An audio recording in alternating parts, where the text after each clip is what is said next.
We're going to look at the first two problems from the notes of section 1.1.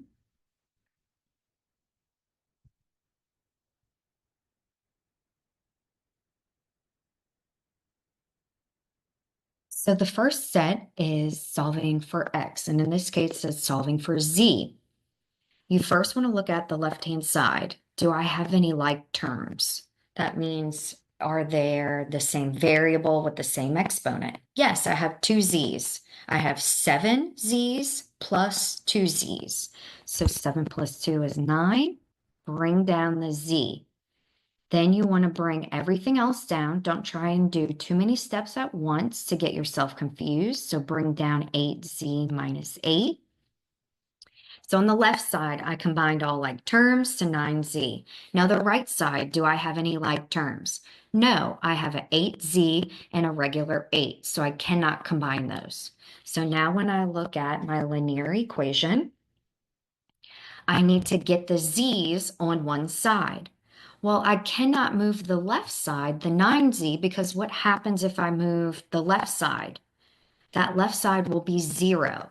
That 9z is balancing out that left side. So you can't leave nothing. So we are going to move the 8z. Now, when you move a number across the equal sign, you do opposite. So it's a positive 8z. So we are going to subtract 8z because it zeroes out. A minus 8 is over here, so it zeroes out. And then whatever you do to one side, you do to the other. So now 9 minus 8 is 1. So you can put the 1 or you can make the 1 invisible and just bring down the z.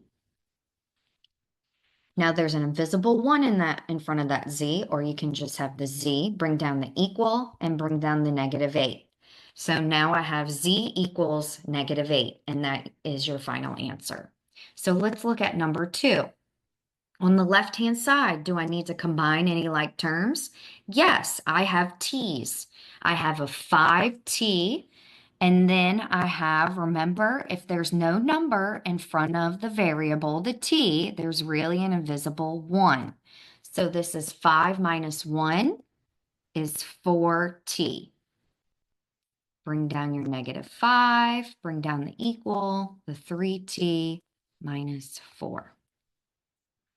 All right, on the left side, I combine like terms. Do I have any like terms on the right side? No. So now I need to get my t's to one side and my numbers to the other. I always move my variable first, the t's. So I have a 4 and a 3. I always move the smallest.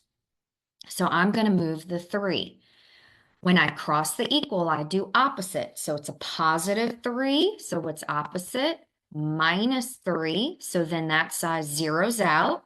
So whatever you do to one side, you do to the other. And you want to make sure that you're lining up that 3t with its like variable. So it's only going to sit right under that 4. We cannot put that 3t under the 5 because they are not like terms. That's just a regular 5. So 4 minus 3 is a positive 1, or bring down your t. Bring down that negative 5 equal, and then that negative 4. So I had my t's on one side. So now I need to get my numbers on one side together. I'm not going to move that 4 because what happens if I move that 4 on the right side? Then nothing will be there. So that 4's got to stay. So let's move that 5. So when we're moving, what we do opposite across the equal. It's a negative 5. So I'm going to do plus 5 on each side. So that left side, they zeroed out. Bring down my t, my equal. So negative 4 plus 5, positive 1.